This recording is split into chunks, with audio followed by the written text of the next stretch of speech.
Bem-vindo à Igreja Trinity Online. Uma alegria muito grande ter você aqui. E nesse momento que a gente vai louvar o Senhor, que nós vamos cantar para Jesus, pense o quanto essa música pode abençoar o seu coração, né? Vá ouvindo sempre, coloque todos os dias para ouvir louvores ao Senhor, né? Isso ajuda demais o nosso coração a ficar firme em tempos tão difíceis.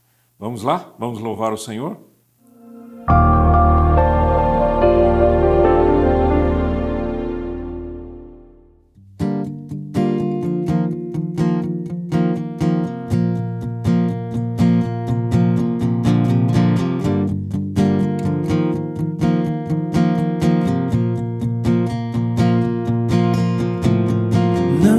Deixarei levar pelo conselho dos maus, e se assim o fizer, feliz eu serei.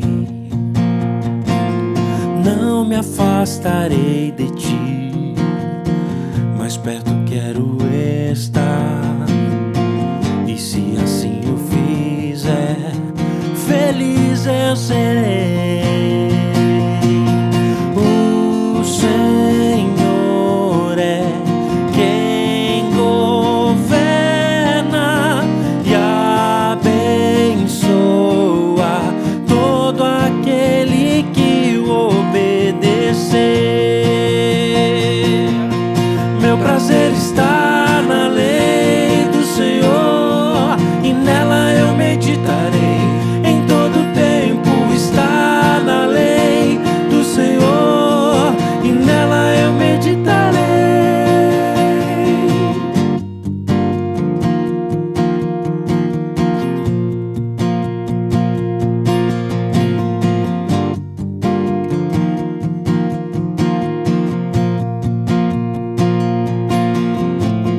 Não me deixarei levar pelo conselho dos maus, e se assim o fizer, feliz eu serei.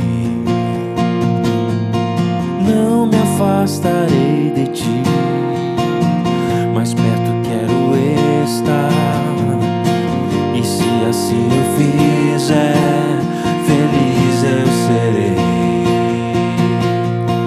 O Senhor é quem governa e abençoa todo aquele que o obedecer. Meu prazer está na lei do Senhor, e nela eu meditarei em todo tempo. Está na lei do Senhor, e nela eu meditarei. Meu prazer está na lei do Senhor, e nela eu meditarei em todo tempo. Está na lei do Senhor, e nela eu meditarei. Meu prazer está na lei do Senhor, e nela eu meditarei em todo tempo. Está na lei do Senhor, e nela eu meditarei.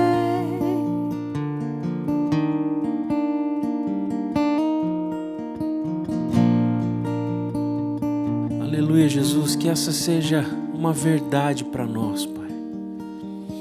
Que possamos, Senhor, ter prazer na Tua palavra, Pai.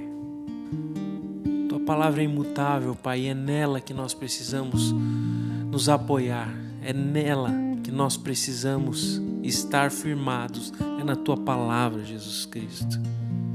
E que possamos amar a Tua palavra, e que possamos meditar nela de dia e de noite.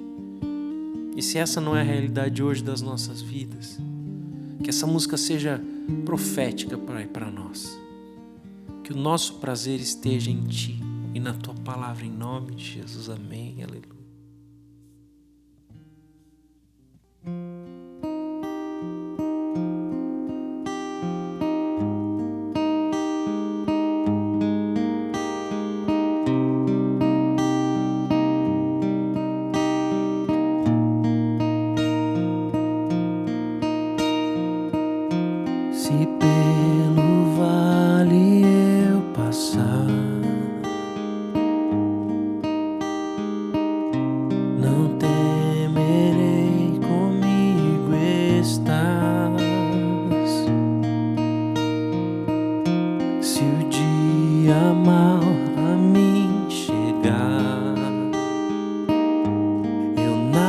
nada temerei, em ti confiarei,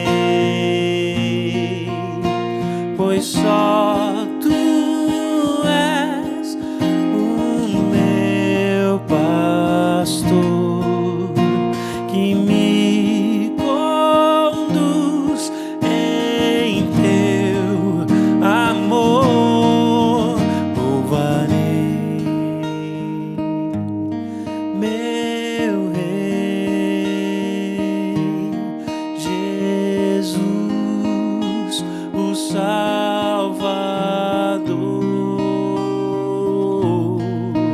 Louvarei meu Rei, Jesus,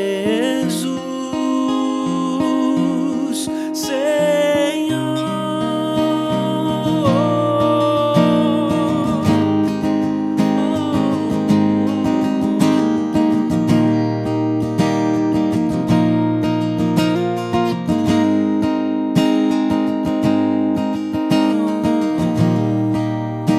Se pelo vale,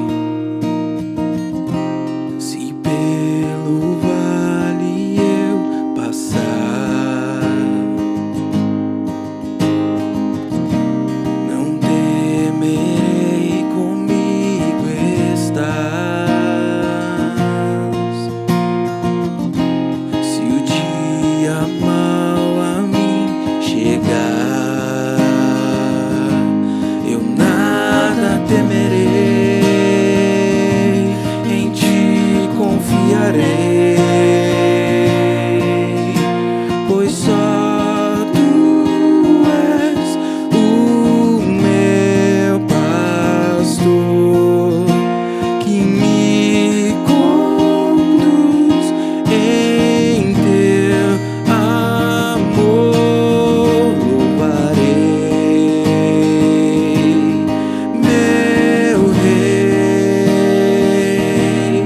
Jesus, o Salvador.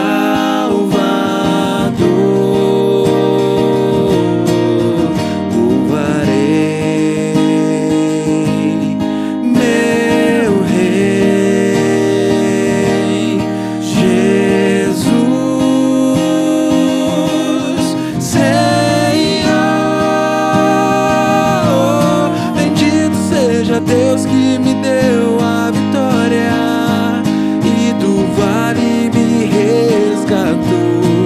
Com seu poder reescreveu minha história. Pra tua glória hoje salvo eu sou. Bendito seja Deus que me deu a vitória e do vale me resgatou. Com seu poder reescreveu minha história. Pra tua glória hoje salvo eu sou.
A mensagem de hoje é uma continuação daquele estudo do livro de Romanos, mas eu procuro fazer com que a gente consiga estudar o livro de Romanos sem que, de alguma maneira, você diga, poxa, perdi o que tinha lá atrás, perdi a mensagem anterior.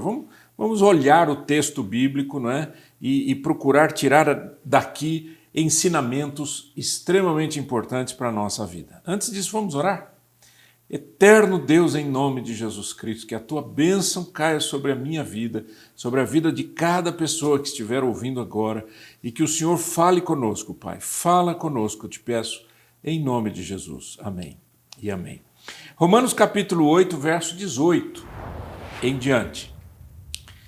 Romanos 8, 18 em diante. Considero que os nossos sofrimentos atuais não podem ser comparados com a glória que em nós será revelada.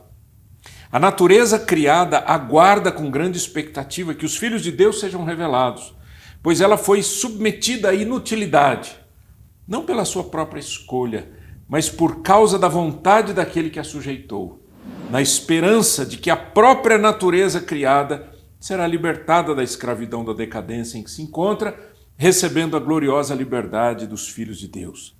Sabemos que toda a natureza criada geme até agora como em dores de parto.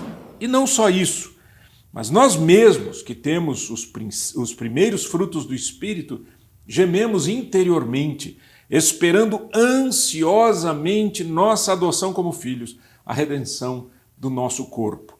Pois nesta esperança fomos salvos. Mas a esperança que se vê não é esperança. Quem espera por aquilo que está vendo? Mas se esperamos o que ainda não vemos, aguardamo-lo pacientemente. Da mesma forma, o Espírito nos ajuda em nossa fraqueza, pois não sabemos como orar, mas o próprio Espírito intercede por nós com gemidos inexprimíveis. E aquele que sonda os corações conhece a intenção do Espírito, porque o Espírito intercede pelos santos de acordo com a vontade de Deus. Amém e amém. O tema da nossa mensagem hoje é sofrimento e glória. Quando a gente faz uma leitura bíblica, é extremamente importante que você leia o que tem antes um pouco, né? Quer dizer, faça um contexto, entenda o que está acontecendo. Nós lemos a partir do verso 18, mas no verso 17 diz assim, se somos filhos, então somos herdeiros. Herdeiros de Deus e co-herdeiros com Cristo, se de fato participamos dos seus sofrimentos, para que também participemos da sua glória. Se de fato participamos dos seus sofrimentos, para que também participemos da sua glória. Sofrimento e glória. Sofrimento e glória é o tema que inicia esses versos 18 em diante. Sofrimento e glória. E aqui nós temos, nesse texto, 3 exemplos ou meditações ou reflexões a respeito de sofrimento e glória. Primeiro, do Senhor Jesus, quando ele fala que nós participamos dos sofrimentos de Cristo, né? Ao sofrimento de Cristo e à glória de Cristo. Segundo, da criação. E terceiro, dos filhos de Deus. Esses 3 aspectos estão conectados aqui nesse texto que a gente leu. No verso 19 diz uma coisa muito interessante. A natureza criada aguarda com grande expectativa que os filhos de Deus sejam revelados, pois ela foi submetida à inutilidade, não pela sua própria escolha, mas por causa da vontade daquele que a sujeitou, na esperança de que a própria natureza criada será libertada da escravidão da decadência em que se encontra, recebendo a gloriosa liberdade dos filhos de Deus, e sabemos que toda a natureza criada geme até agora com dores de parto. E o terceiro aspecto é a partir do verso 23 em diante, quando fala dos filhos de Deus, o sofrimento e glória dos filhos de Deus. No verso 23 diz, e não só isso, eu estou relendo, gente, para fixar um pouco, tá? E não só isso, mas nós mesmos que temos os primeiros frutos do Espírito, gememos. Então ele fala dos sofrimentos de Cristo, ele fala do sofrimento da criação, e ele fala dos sofrimentos dos filhos de Deus, do povo de Deus, né? Gememos interiormente, verso 23, esperando ansiosamente nossa adoção como filhos, a redenção do nosso corpo. Sofrimento e glória na Bíblia são inseparáveis. É uma conexão muito grande, né? Quer dizer, verso 18 que a gente leu, Paulo diz assim: considero que os nossos sofrimentos atuais não podem ser comparados com a glória que em nós será revelada. Não pode ser comparado, mas estão conectados. Há um sofrimento e há a glória. Da onde que começou tudo isso, né? Essa ideia do sofrimento, a gente vai ver isso daí lá no Gênesis, né? Desde a época do pecado de Adão e Eva. Mas apenas assim, para introduzir esse tema do sofrimento e da glória, primeiro, que eles são inseparáveis. Segundo, que são representantes de duas eras. Presente, no presente o que temos? O sofrimento. E futuro, o que futuro teremos? A glória. Né? John Stott ele diz uma coisa interessante, ele diz: os sofrimentos incluem não apenas a oposição do mundo. O cristão não sofre apenas porque o mundo é oposto a gente, né? Porque tem valores diferentes. Mas ele diz, mas também toda a nossa fragilidade humana, tanto física como moral, e que se deve à nossa, que se deve à nossa condição provisória de parcialmente salvos. Por que parcialmente salvos? Quando a gente fala aqui sobre duas eras, em teologia se usa muito uma terminologia que diz já, mas ainda não. Nós já recebemos a Cristo, mas ainda não se completou a nossa vida com Deus. Já fui salvo, mas ainda não se completou a minha salvação. Então é sempre a era presente, a era futura, a era presente, a era futura. Algo que estamos vivendo hoje, mas não podem ser comparados com a glória que há de vir. Então essa dinâmica acontece o tempo todo. E eu acho muito importante que a gente não esqueça uma coisa, que sofrimento faz parte da vida cristã. Não porque eu sou cristão, mas porque eu sou ser humano. O sofrimento é por conta do pecado. A natureza pecaminosa, lá desde Adão e Eva, a natureza pecaminosa, ela vai destruindo o nosso corpo. Certo? A gente envelhece, a gente enfraquece. Eclesiastes, Salomão fala sobre isso, né? Ele diz, olha, busca Deus quando você é jovem, porque depois vai chegar uma época de canseira. Ele vai dizer até os dentes vão ficar fracos, as pernas vão ficar fracas, a visão vai ficar fraca, busque a Deus, trabalhe para Jesus, né? Enquanto você é jovem, né? Porque as coisas vão piorando. Então essa decadência, ela é fruto da natureza de pecado. Então uma mensagem que diz que você, quando está em Cristo, não sofre, é uma mensagem louca, ridícula. Como que não sofro? Eu sofro nessa vida e todo mundo sofre. A humanidade está sofrendo.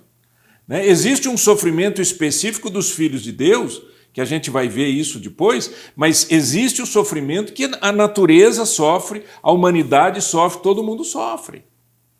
Então cuidado com essas mensagens que dizem assim, olha, entrega a sua vida a Cristo, você vai ver que o sofrimento vai acabar. Mas não vai acabar. Você vai receber uma força extra, você vai receber a graça do Senhor, você vai receber o poder do Espírito Santo que te ajuda a caminhar no meio do sofrimento. É o Salmo 23. Não é? Quando eu ando pelo vale da sombra da morte, eu não tenho medo. Por quê? Porque tu estás comigo, Senhor. Eu passo pelas lutas porque o Senhor está comigo. E eu passo bem pelas lutas porque o Senhor está comigo. Eu não passo em desespero, eu não passo em desamor, eu não passo moralmente estragado, eu passo pelo sofrimento porque o Senhor está comigo. Então entenda que sofrimento faz parte da história humana. É só olhar ao seu lado, é só olhar ao seu redor e olhar para o espelho. Né? Então cuidado com essas mensagens, sabe? Essas mensagens assim, meio de uma prosperidade fantasiosa. Outra coisa, essa fantasia de que se você for de Jesus, se você for crente, você vai ficar rico. Gente, não é assim que a história do Senhor... Você quer diminuir o ministério de Cristo a bens materiais? Não faça isso. Né? O Senhor Jesus não morreu pelo meu carro, pela minha casa. Ele morreu pela minha vida, para eu ter paz com Ele, para eu viver com Ele, para eu ser perdoado, para eu ser justificado, para eu ter comunhão com Ele e para eu esperar, como disse Paulo nesse texto, a glória por vir. Tá? Então, a glória e o sofrimento não podem ser comparados, eles podem ser contrastados. Eu posso contrastar o sofrimento e a glória. Dizer, olha, como ele disse no verso 18, a glória que nós vamos receber é muito maior do que o sofrimento que a gente tem hoje. Por maior que seja esse sofrimento, a glória, ela não pode ser comparada a esse sofrimento. Você não vai ter 10 de sofrimento e 10 de glória. Você vai ter 10 de sofrimento e milhões de glória. Então essa é a ideia do sofrimento e glória. Né? E esse sofrimento acontece tanto na criação, que a gente vai ver agora, como nos filhos de Deus. Tanto na criação como com os filhos de Deus. Então, veja lá comigo no Salmo 96. Eu quero mostrar uma coisa interessante aqui para você, e isso é muito comum na linguagem do Antigo Testamento. Salmo 96, a partir do versículo 11. Regozijem-se os céus e exulte a terra. Ressoe o mar e tudo que nele existe. Regozijem-se os campos e tudo que neles há. Cantem de alegria todas as árvores da floresta, cantem diante do Senhor, porque Ele vem julgar a terra, julgará o mundo com justiça e os povos com a sua fidelidade. Existe aqui uma linguagem interessante que é a personificação da natureza, personificação da criação. Né? Ele fala para os campos se regozijarem, ele diz para as árvores cantarem, ele fala para o mar, né? Para os céus exultarem a Deus. Essa personificação, quer dizer, tratando a criação como se fosse uma pessoa, né? Cante, céu, terra, mar, árvores, né? Árvores do campo, né? Cantem, falem das coisas de Deus. Essa personificação mostra uma questão interessante, que existe uma vida nessa criação. E essa vida, obviamente, não é a árvore que vai cantar e nem a pedra que vai falar, mas é a ideia de que essa natureza foi uma criação amorosa de Deus, mas que essa natureza sofreu quando Adão e Eva pecaram. Gênesis capítulo 3, versos 17 a 19. Presta atenção. E ao homem declarou: visto que você deu ouvidos à sua mulher e comeu do fruto da árvore, da qual eu lhe ordenara que não comesse, maldita é a terra por sua causa. Com sofrimento você se alimentará dela todos os dias da sua vida. E ela lhe dará espinhos e ervas daninhas, e você terá que alimentar-se das plantas do campo. Com o suor do seu rosto você comerá o seu pão, até que volte à terra, visto que dela foi tirado, porque você é pó e ao pó voltará. A gente lê esse texto e sempre pensa no sofrimento de Adão. Agora você vai ter que ralar muito, agora você vai ter que suar muito. E a gente esquece de que a terra foi amaldiçoada. Quando a gente leu, deixa eu voltar um pouquinho naquele texto lá no comecinho, quando a gente leu em Romanos 18, verso 20, né, diz assim: pois ela foi submetida à inutilidade, não pela sua própria escolha, mas por causa da vontade daquele que a sujeitou. O que acontece é que quando Adão e Eva pecaram, houve como se fosse... Sabe quando a gente vê num filme assim, né? Ainda bem que é filme, né? A gente não... Ninguém quer experimentar isso. Mas sabe quando você vê num filme uma bomba, ela cai e depois faz aquele cogumelo e solta aquelas ondas de calor, ondas de força, etc, etc? Sabe aquela... É isso que aconteceu no pecado. O pecado foi com Adão e Eva, mas aquelas ondas todas alcançaram toda a criação. No versículo 19 diz que a natureza criada aguarda com expectativa que os filhos de Deus sejam revelados. A natureza também está esperando a restauração de todas as coisas. Verso 21 diz que a natureza criada será libertada da escravidão da decadência em que se encontra. Está vendo? Inutilidade, decadência em que se encontra, essa angústia toda, a própria natureza está sofrendo. Quando o pessoal que gosta muito de lutar pela natureza, lutar pelo meio ambiente, quando eles falam, eles têm total razão, só que eles não sabem que a natureza está sofrendo por conta do pecado. Eles acham que a natureza está sofrendo por conta da humanidade que não cuida, que não sei o quê. Tem uma parcela, mas não é por isso que ela sofre. Ela sofre, né? Porque na natureza também tem vida e morte, né? Tem sofrimento, tem destruição, não a destruição que os homens vão fazendo, mas a própria destruição da natureza. Você não tem uma árvore que dura para sempre, você não tem uma planta que dura para sempre. Existe também vida e morte, sofrimento e glória. Essa glória será a nova terra, novos céus, que o Senhor preparou. A gente não tem muitas vezes uma visão muito clara a esse respeito, mas a gente fica nas Escrituras. O que a Bíblia diz? Que virá um novo céu e uma nova terra. As primeiras coisas já passaram. Eis que tudo se fez novo. Incrível isso, né? Você veja lá no livro de Apocalipse, fala sobre isso.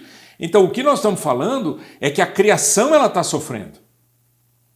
E existe o sofrimento, mas vai existir a glória dessa nova criação, né? Desse novo céu e essa nova terra. Então, a terra sofre, assim, como se fosse um ser humano, né? Cante céu, cante terra, cante árvore, cante o mar, exulte o nome do Senhor. Por quê? Porque você está também em sofrimento. A terra sofre. É muito interessante a gente pensar sobre isso, né? Romanos 8, 21, que a gente estava olhando, diz que a própria natureza criada será libertada da escravidão da decadência em que se encontra, recebendo a gloriosa liberdade dos filhos de Deus. Sofrimento e glória. Agora, olha que interessante esse texto dito por Jesus. Mateus 19, 28. Mateus 19, 28. Jesus lhes disse: digo-lhes a verdade. Por ocasião da regeneração de todas as coisas, quando o Filho do Homem se assentar em seu trono glorioso, vocês que me seguiram também se assentarão em 12 tronos para julgar as 12 tribos de Israel. Tirando essa segunda parte, né, que tem um outro significado importante, mas essa frase, por ocasião da regeneração de todas as coisas. Então, o sofrimento da criação também terá uma regeneração e glória. A gente pensa só na gente, né, quando a gente fala em Cristo. Mas em Cristo todas as coisas serão regeneradas. Você se lembra de João capítulo 1, verso 1? Diz, no princípio era o Verbo, e o Verbo estava com Deus, e o Verbo era Deus. E ele participou de toda a criação. Veja lá em João capítulo 1, comecinho, né? Ele participou de toda a criação. Essa criação amorosa, feita com carinho. A Bíblia diz, o tempo todo da criação é muito legal, porque o texto bíblico lá em Gênesis diz, e viu Deus que era bom. Sabe assim, um pintor que pinta um quadro e diz assim, uau, ficou fantástico. Sabe um escultor que modela o barro, depois vai para o metal, ou que ele vai mexer com a pedra e ele diz, uau, ficou fantástico? É Deus criando e dizendo, uau, ficou incrível essa criação. Aí, o ápice da criação, vem Deus e cria Adão da terra. Essa terra linda, essa terra bonita, essa terra maravilhosa, essa terra fantástica. Não é a terra que nós temos hoje. Porque a terra que nós temos hoje, ela já sofre. Ela passou pelo cataclisma do pecado. Quando Deus deu aquela palavra para Adão, dizendo assim, ó, por conta de que você pecou, maldita é a terra por tua causa. Ela vai produzir espinhos, ela vai produzir ervas daninhas. Isso significa que no Jardim do Éden não tinha espinho, gente. Pensa nisso. No Jardim do Éden não tinha erva daninha. No Jardim do Éden não tinha morte. Não dá para a gente imaginar isso, porque o que a gente conhece sempre com decadência. E aí Deus pegou daquela terra linda, pura, maravilhosa e fez, pelo seu poder, o homem. Soprou nas suas narinas e lhe deu alma vivente. E ali Adão está, numa terra pura, com as árvores puras, com um céu maravilhoso, com uma terra maravilhosa. Né? Não precisava ter nada não precisava como a gente fala dos produtos agrícolas, né? Você não precisava de veneno para matar bicho ruim que vem estragando as plantas, não tinha nada disso. Aí Deus tira desse homem puro, desse homem bonito, desse homem perfeito, ele tira uma costela, faz a mulher, transforma ali, a partir daquele momento, a vida humana em um casal que vai se multiplicar, que vai ter filhos, um casal que vai cuidar de tudo aquilo do Senhor, que vai ter um relacionamento com a natureza, um relacionamento perfeito. Aí Deus diz assim para Adão: Adão, olha, presta atenção. De todas as árvores que tem aqui no jardim, você pode comer livremente. Todas as árvores você pode comer livremente. Só tem uma. Você não pode comer. Ok? Uma. Você não pode comer. É a árvore do conhecimento do bem e do mal. Lembra? Quando a Eva come, né, instigada pelo diabo, e dá para o seu marido aquele fruto, e ele come, e cria um cataclisma, cria uma explosão naquele jardim. Na vida de Adão, na vida de Eva e na vida da criação. Tudo se corrompe imediatamente. Eles se veem nus. Aquela perfeição existente não existe mais. Aquela inocência e pureza não existe mais. E aí ele se vê nu. Aí ele tenta de alguma maneira resolver aquele problema, pega lá uma folha e a mulher se cobre, e ele se cobre, aquela situação, aquela sensação, e Deus diz: Adão, homem, onde você está? Deus sabia onde ele estava escondido. Ele diz: eu me escondi porque eu fiquei com medo. Medo não existia antes, agora tem. A decadência entrou imediatamente. E aí Deus diz: a terra foi amaldiçoada por tua causa. Preste atenção, você não devia ter feito, e agora que você fez, você estragou tudo. É assustador, não é? Você não acha que é assustador isso tudo? É por isso que quando você está lendo o texto bíblico, lá em Isaías, por exemplo, capítulo 11, diz que o leão e o cordeiro vão habitar juntos. Por quê? Porque era assim antes. Então a glória da criação, a restauração de todas as coisas, vai trazer uma realidade que nós não conhecemos. Certo? Você não vai no rio hoje e pega água e bebe, você não é doido fazer um negócio desse. Né? Não só porque tem poluição, etc., mas também porque tem bactérias, porque tem situações ali que vão adoecer você não quer isso. A natureza está gemendo, a natureza está sofrendo.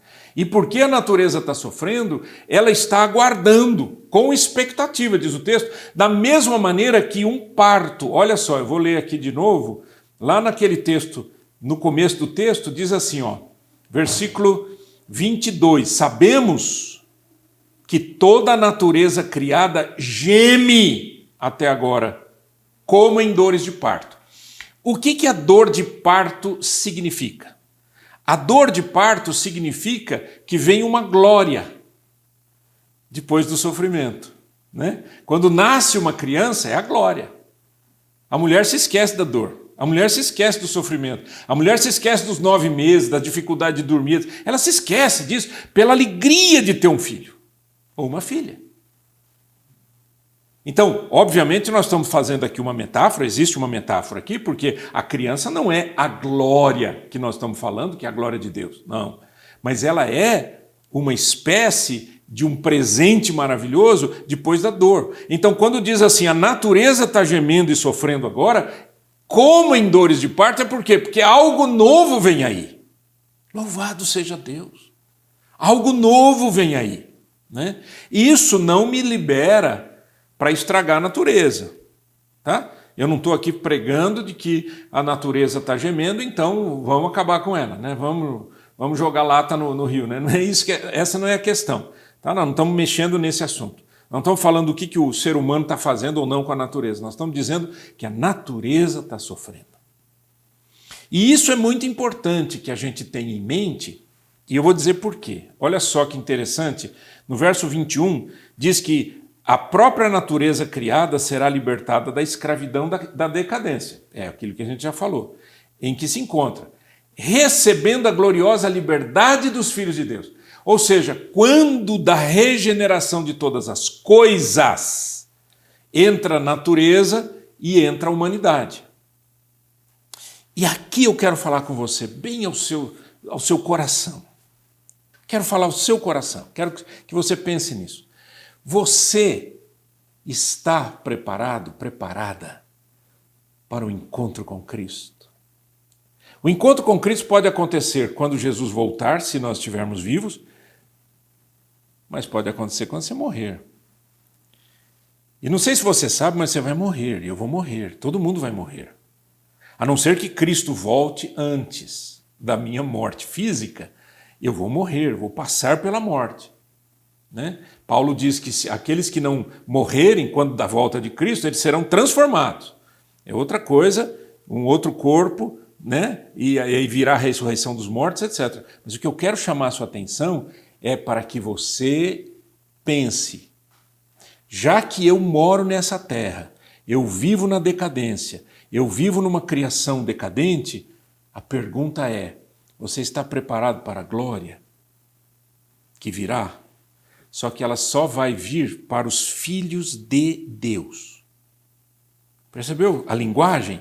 Um pouco mais para frente, Paulo diz, nós que temos os frutos do Espírito, que temos a garantia da salvação, que é o Espírito Santo dentro de nós. Isso só acontece quando você entrega a sua vida a Cristo. Isso acontece quando você diz, Senhor Jesus, eu estou caminhando para a morte, eu não quero caminhar para a morte, eu quero caminhar para a vida. Aí Jesus diz, eu sou o caminho. Aí você fica assim, eu acho que eu vou nessa igreja, não, eu acho que eu vou naquela filosofia, não, eu acho que eu vou aqui, eu vou lá, eu vou ler a mão, eu vou ler o pé, eu vou ler a orelha. Ridículo, para com isso. Ouça a voz de Jesus, falando agora com você.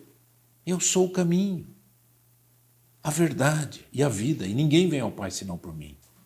Entra agora, fale com Deus agora comigo, agora, e diga, Senhor, eu abro a minha vida para o Senhor, eu abro meu coração, eu abro a minha mente, eu abro as minhas intenções, eu desisto de mim, do ponto de vista do meu controle, para que o Senhor Jesus domine a minha vida. Vamos orar? Ore comigo, diga assim, Deus eterno, em nome de Jesus Cristo, eu reconheço que eu sou um pecador e que preciso do teu amor. Eu preciso do teu milagre. Eu preciso da tua vida. Senhor, eu sou decadente numa comunidade decadente, numa sociedade decadente. Eu estou num mundo decadente, mas eu sei, pela fé, que virá o dia da glória. Mas eu quero estar nessa. Eu quero entregar minha vida para o Senhor. E eu entrego agora, reconhecendo que Jesus Cristo morreu naquela cruz para me salvar, porque Ele abriu o caminho para que eu pudesse ter uma história nova, na reconstrução e na regeneração de todas as coisas. Eu te recebo, Senhor Jesus Cristo, na minha vida, como Salvador e Senhor. Eu me entrego 100% ao Senhor e te agradeço, meu Deus, em nome de Jesus. Amém. Pai, quero lhe falar, ansioso está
levando toda a minha dor. Em Jesus posso encontrar